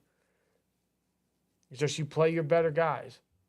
It's as simple as that. You're not keeping Levi Wallace after this year. Give these guys the opportunities to prove a spot for next year. I mean, come on. It's as simple as that. Chandon Sullivan's not going to be retained next year. You'd be fucking stupid if you do. No. Just, you know what I mean? Sullivan hasn't been good either. No, they suck. Our nickel position just hasn't been good at all. No, it's terrible. It's terrible, dude. Seems like every time Elijah Riley is on the nickel blitz, he's always around the quarterback. When Sullivan does a nickel blitz, I don't know where is he even on the field. Anytime I notice Chandon Sullivan's on the field is when he's getting burned out there. Yeah. Very Arthur Millette-esque out there. Yeah, really. Only not half as good as blitzing. So yeah, that's the problem. If the Steelers play consistently and put up points, you'll see the defense play better and want to get more sacks, says UT local band. Exactly. I think you saw a little bit of that last week especially. You did. Absolutely you did. Like the whole defense just felt refreshed. It just felt like a lot of weight was off their shoulders. It was like, thank God we don't have to do it all. Yeah. You know? Yeah, exactly. And you saw a lot of that. You want to know why? Because the offense was less 3 and outs. Fuck, hold on, let me see something. What? Let me see something. Yeah, we didn't go 3 and out all the damn time. We converted third downs. Our time of possession was like over like 30, 35 minutes, something like that. I want to see the whole game. I want to see something. But yeah, to my point, yeah, exactly. We were less 3 and outs. We were draining the clock more first downs, yardage down the field. The defense was well rested. We do that again, man. Yeah, this defense, man, we don't gotta worry about it. Yeah, how many times did we go 3 and out? Excuse me. I can't. We probably did it like once or twice, but I can't recall one off the top of my head.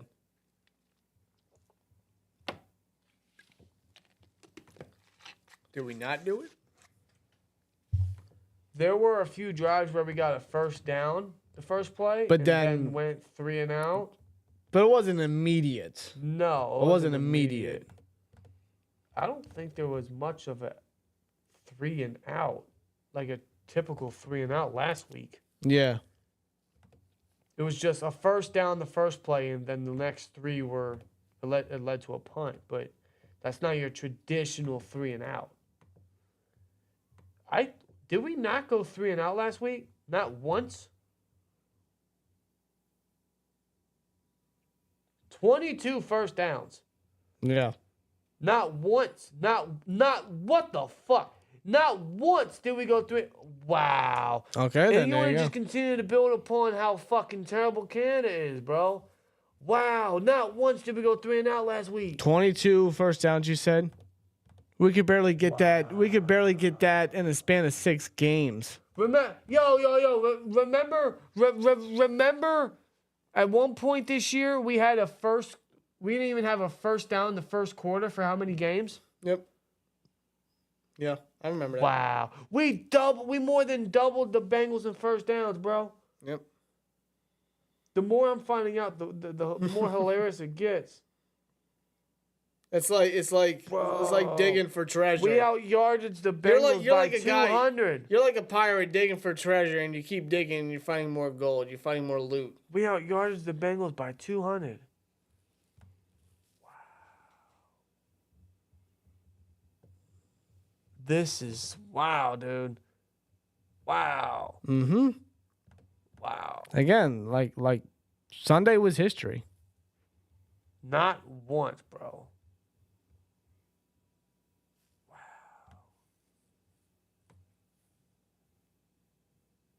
I know the time. Yeah, almost 40 minutes, Don. Almost 40 minutes. Almost 15 minutes more than what the Bengals had, dude. Mm-hmm. That's incredible. Wow, man. Yeah, call me greedy, man. Call me spoiled, but I want more this week versus the Cardinals, bro. I'm sorry. I just want more. I'm just hungry for more, dude. We should expect more. That's just the way it is. We need more. In today's NFL, we need more. Come on, man. I know we couldn't get it all in his first game gone, but, well, motherfucker, you better get it all in the second game. Yeah, guys, I agree, man. I can't wait for Corey Trice. Could be the Calvin Austin of next year. Yep. I would really, really hope he stays healthy, man, because he was looking good before the pads came on.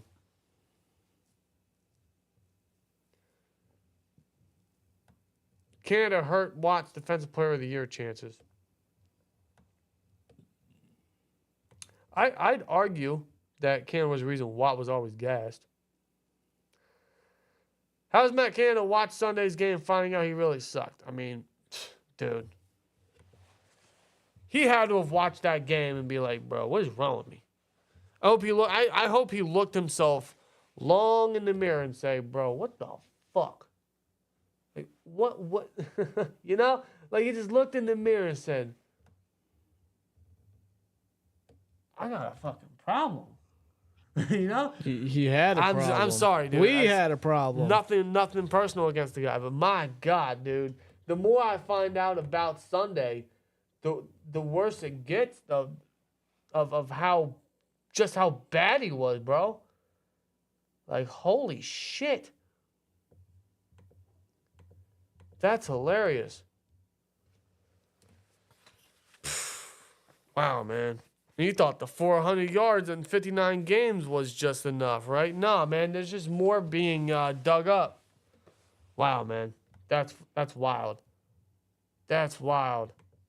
I don't know why it took me this long to finally find that out, that we had not one 3-and-out last week, but that is insane. Yep. When was the last time that ever happened? It's crazy. Wow. Sorry, my mind is just blown off of that. Wow. I'm proud of that one. Wow. And he's gone. He's gone. For good. Wow. If he was watching once they announced that Steelers hit 400 yards, the remote hit the TV screen. Well, it's kind of fitting because, I mean, how many times did we hit our TV screen with the remote? You know what I mean? Too many times. How many replacements? If we're lucky, the TV didn't break, the remote did. So you had to get a replacement for the remote. Wow. Everyone's getting canned for bad performances this year. Well, none more than Canada, dude. None more than Canada. And he's finally gone. So no more of that. No more of that. So I think we're proud to finally say that. Do we want Marcus Peters or Shaq Leonard? I'd take Shaq Leonard, but not Marcus Peters. I'm taking Shaq Leonard over Marcus Peters any day of the week. I know Shaq had a visit with the Cowboys, and now he's having a visit with the Eagles tomorrow. But yeah, I was never a fan of Marcus Peters. Nah, the man gets burnt. He's like Levi Wallace, but he's a ball hawk. Yeah, pretty much. I mean, I don't want another Levi Wallace. Okay, we have enough ball hawks that don't get burned. Okay. Oh, this is new. I didn't know. Kenny Pickett's experiencing ankle discomfort that will potentially limit him early in the week, but doesn't think it'll affect his game. Yeah, Game time. Tomlin did state that during his Tomlin Tuesday today. I didn't notice that. I don't think it's anything severe. Hopefully, hopefully. No, it shouldn't be. Hopefully he doesn't worsen it or re-aggravate it. Yeah, because last thing we need is another game of Mitch starting. I think Kenny will be all right. The Steelers will definitely keep a close eye on that. Yeah. What do y'all think these guys should just be ROC if our whole season turns around? I'm still not going with Faulkner or Sullivan next year. I'm not No. I'm not promoting from within. No. I'm not sticking with it no more. No, I'm not doing that. We'll see how they do the rest of the way. Their first game was very good. No, go out and get someone from a successful offensive-minded coaching staff, someone that has been building themselves around the NFL, someone that's under a good coaching tree, preferably someone young that's primed for an offensive coordinator spot. Like you mentioned, a Clinton Kubiak would be perfect. Yep. The Dolphins passing game coordinator, the Eagles passing game coordinator. The Chiefs quarterback coach. How many years has he worked under Mahomes? Yeah. I mean, seriously, dude. Guys like we got options. Guys that are under the Shanahan coaching tree or the Andy Reid coaching tree. Yeah. I think either one of those guys you got to go with. Exactly.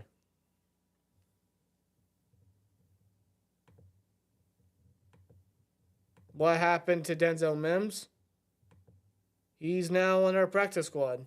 Mims, I don't know. His hype fell off. He had a lot of hype coming out of college. Coming out of Baylor, yeah, dude. Maybe it's just because he became a Jet. I don't know. He's a practice squad player for a reason. So there you have that. Frank says, I want to see Martinez play after retirement Pokemon cards. He might just be a every game inactive for now unless there's an injury. I want to see more Mark Robinson. Is it just me or is he not on the field? He's not. I haven't seen him involved with defense, just special teams. That's a shame. I don't know what it is. I don't know if they're worried about rushing the guy or, if they feel like, there's limitations to his game or something like that. I don't know. I have no idea. I would like to see Robinson and some rotations with Walker and Roberts, but we just haven't seen that yet. I don't know if we will the rest of the way. Yeah. If anything, that could go to a Blake Martinez whenever he's active, which might be for the Cardinals game, but I wouldn't expect it. Right. No, I just think playing someone like a Michael. It's nothing against Michael Walker. He's been a very solid fit in. Shout out to the Steelers for their scouting department finding this guy, but playing him over someone that's been under this defensive system for 2 years just doesn't make sense to me. Again, my only I know Walker's bigger, but my only assumption is they still want to develop Robinson. Sure. Because even in limited play time, especially in preseason, you know, the guy shows that he can play like a Steelers linebacker. No, yeah. Even for his size. I just want to see him in rotations. I'm not asking him to start. Walker and Roberts can continue to start. I just want to see Robinson involved. And hey, I'm right there with you. Yeah, I think we all agree on that. Maybe they do it in the next couple of weeks, but since Alexander and Holcomb have been out, I haven't seen 93 on the field with the starting defense. Only on special teams. That's it. Mm-hmm. So, I don't know. Yeah, Darrell Bevel would be great. Darrell Bevel would be fucking great. I just really hope the Steelers go out and get someone that is primed for an OC spot. They do their homework. They do their due diligence. They do their freaking research. And they're willing to give somebody outside the organization an opportunity to leave an impact. Bring their mindset, bring their intelligence, bring their game plan. It's about time they start making the smart decisions. So, hopefully Karen is just the first domino. Yeah. You need a new O-line coach, too. Pat Meyer's not cutting it. I'd scrap the entire offensive scheme, everything. Just build from the build back up. You're gonna need it. Don't fear about messing someone's experience or development because they gotta fix a whole new scheme. That's the point. They have to fix a new scheme. They gotta go through a scheme change. So, I mean, I know that's for off-season talk, but and I don't think we gotta. I don't think the off-season is gonna be here that close when it comes to our Steelers. Yeah, because they're still gonna remain within playoff contention. Whether you no matter how you think of this team, because actually, before we get on out of here, I want to look at the playoff standings. I want to look at the playoff standings real quick. There we go. Playoff standings. So, in the AFC, obviously, Ravens, unfortunately, are first seed. Then the Chiefs, then the Jags, then the Dolphins. Those are your divisional leaders. Steelers are 5th seed. Browns are 6th seed. Colts are the 7th seed. Texans and Broncos and Bills are just right underneath them. Yeah. Teams in the hunt are the Raiders, Bengals, and Chargers. They're not making it. They're not making it. No. The Titans ain't making it. The Jets ain't making it. No. No. Brandon Staley needs to go. Oh, he's on the hot seat. He should be fired now. He's on the hot seat. He should be fired now. He should have been fired after that debacle versus the Jags last year in the playoffs. But, yeah, Chargers are done. Raiders were never even started, and the Bengals are definitely done. Bills are no longer a fucking elite or contending team. They are not legit whatsoever. You can never trust the Buffalo Bills. I don't know what happened to Buffalo. Broncos country. Let's run. I've won 5 straight. So, good for them. Texans are going to be a massive wild card, and I'm rooting for them to make it over the Colts because Stroud deserves it. Stroud deserves it. It's very interesting that the Colts are in the position they're in, but I know they're about to lose Jonathan Taylor the rest of the year. It's not going to affect them because they have Zach Moss, but not the rest of the year. Taylor's only expected to be out 2 to 3 weeks. Might as well be the rest of the year. No, not exactly. What? They'll be fine, though. Zach Moss has been a great fill-in for Taylor. Yeah, one of the few trades they did last year. So, Browns can make it. They probably will with that defense. As long as the Steelers keep winning and the offense just keeps building, then we should make it. So, I don't know, man. I mean, it's we're not going to be the first seed. No, we're not. Because the Jags have that win over us. And, come, was it week Week 17, right? Yeah. Week 17 is when, the AFC North will probably be decided between the Steelers and the Ravens. Because you look at the Ravens schedule, you look at the Steelers schedule. I mean, you got to favor the Steelers schedule, but the Ravens are one of those legit teams this year. They're 9-3 for a reason. I don't think they go far in the playoffs because of John Harbaugh and his choke ability in the last couple of years, along with Lamar Jackson. But they are a legit regular season squad. So these two teams, as long as they keep up with their pace, are going to be very much even by the time they meet in Week 17 for the AFC North championship.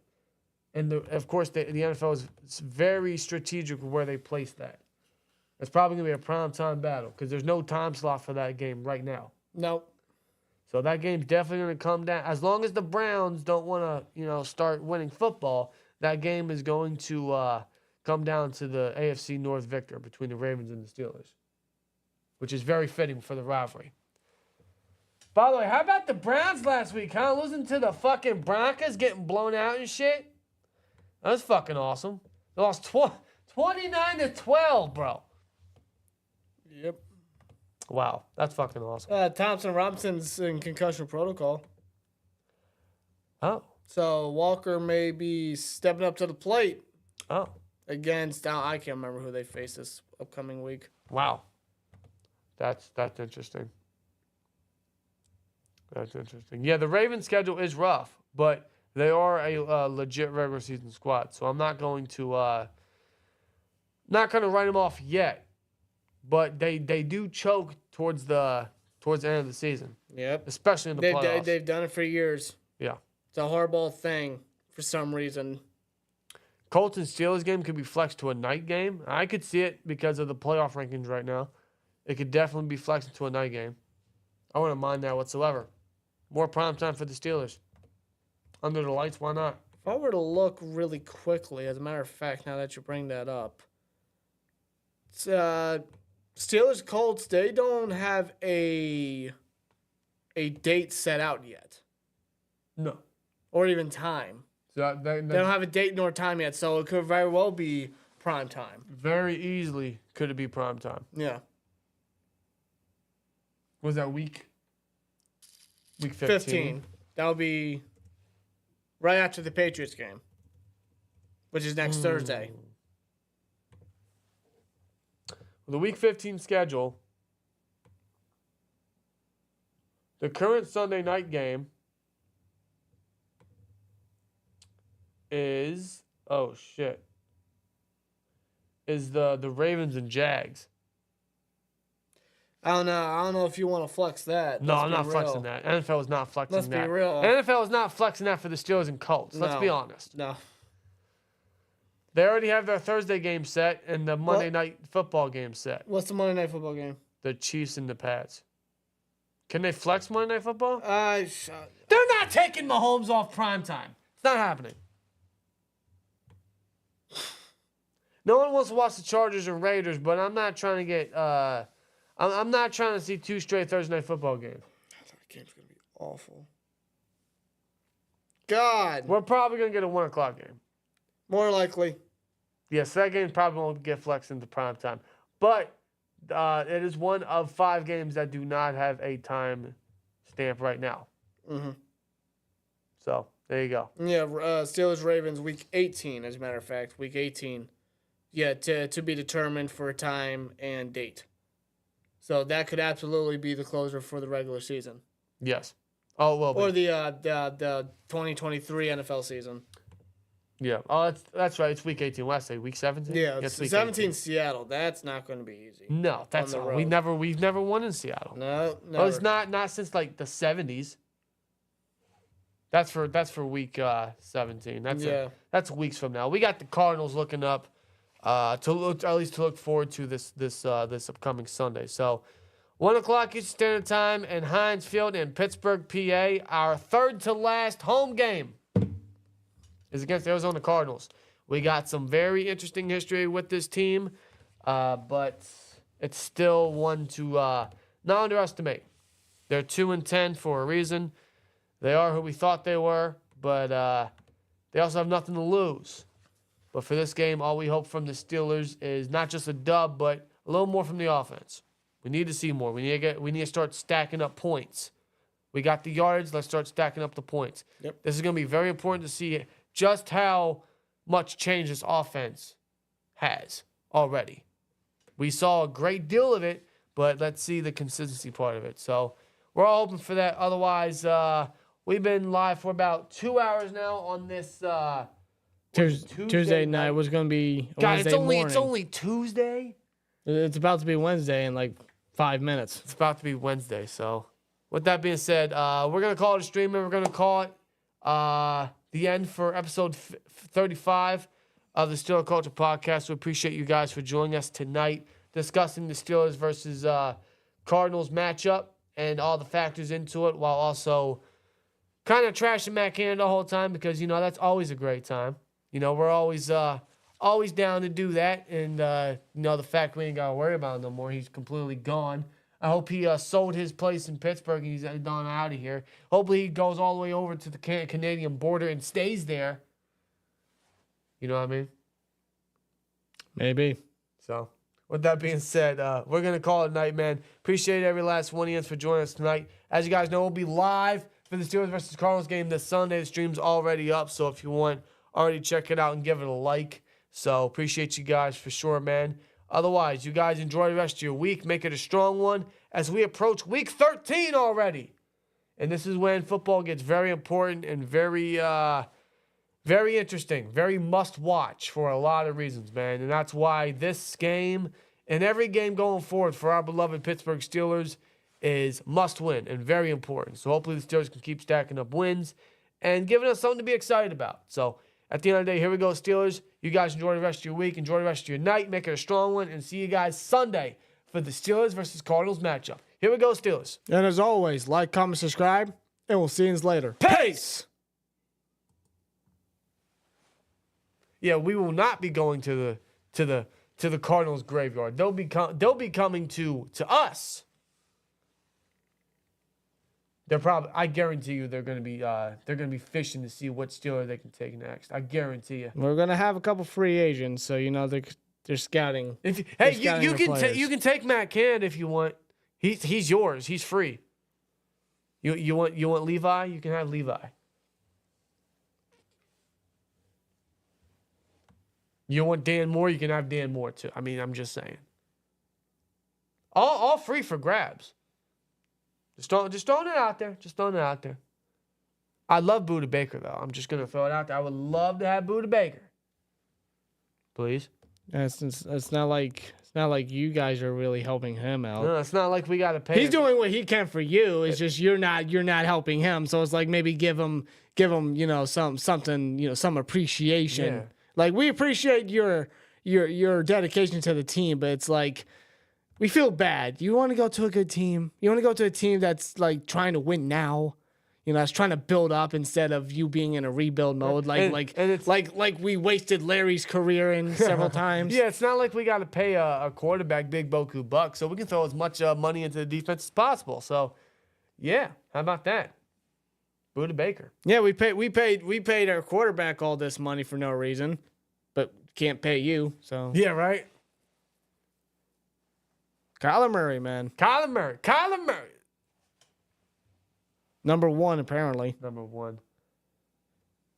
He was number one and highest paid quarterback, but no longer because, all these other quarterbacks feel like they got to upstage each other when they really haven't really done shit. He's not even number one in Call of Duty. Oh, my God. That's fucking hilarious. Oh, man.